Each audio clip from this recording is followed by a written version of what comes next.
है ना।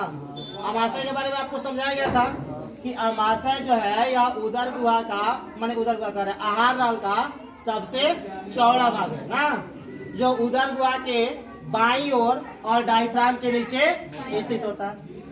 एक आमाशय की आकृति की अगर बात की जाए तो जब आमाशय खाली रहता है तो उसकी आकृति अंग्रेजी के जे अक्षर के समान होती है ना। हम बताए थे कि जब आमाशय खाली रहता है तो यह इस आकार में होता है ना, इस आकृति में होता है। तो यह खाली आमाशय है जिसमें भोजन नहीं भरा है। लेकिन जब आमाशय में भोजन भर जाता है तो आमाशय का आकार ऐसा हो जाता है, एक भाग ज्यादा बाहर की ओर उभर जाता है, जिसे हम लोग क्या कहते हैं बाबू, ग्रेटर कर्वेचर। बड़ा उभार कहते हैं। एक छोटा उभार पाया जाता है जिसे हम लोग लेजर कर्वेचर कहते हैं ना। अब हमने बताया है कि आमाशय के 3 भाग होते हैं। आमाशय के कितने भाग होते हैं बाबू? 3 भाग होते हैं। आमाशय 3 भागों में बटा होता है। ऊपरी भाग को हम लोग कार्डियक पार्ट कहते हैं। क्या कहते हैं? कार्डियक पार्ट क्या कहते हैं? तो यह आमाशय का यह भाग हृदय के क्या होता है, नजदीक होता है ना, हृदय के नजदीक होता है, जिसके वजह से इसको कार्डियक पार्ट कहते हैं। इसके बारे में हम बताए थे कि इसे गैस्ट्रिक पार्ट भी कहते हैं ना, गैस्ट्रिक पार्ट काहे कहते हैं? काहे कि यह भोजन से हमेशा खाली रहता है। आमाशय का यह भाग भोजन से हमेशा क्या रहता है, खाली रहता है। काहे खाली रहता है?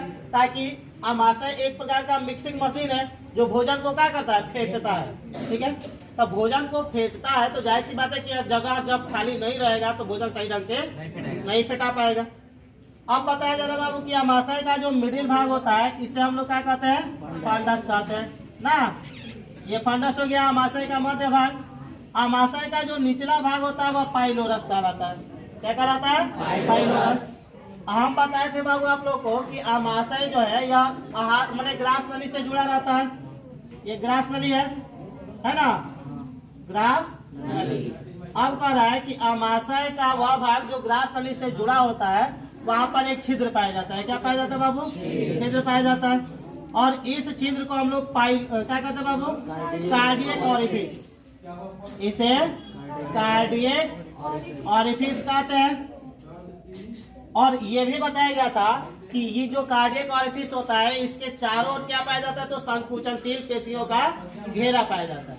संकुचनशील पेशियों का घेरा पाया जाता है जो इस गेट को अर्थात कार्डियक ऑरिफिस को मैंने खोलने और बंद करने का कार्य करता है। नहीं तो अगर ये खाली रहेगा मैंने बंद ना रहेगा, खुला रहेगा तो आमाशय फैलते और सिकुड़ते रहता है, भोजन का अपने ऊपर चला जाएगा, गड़बड़ हो जाएगी। तो इसलिए यहाँ पे जो गेट होता है उस गेट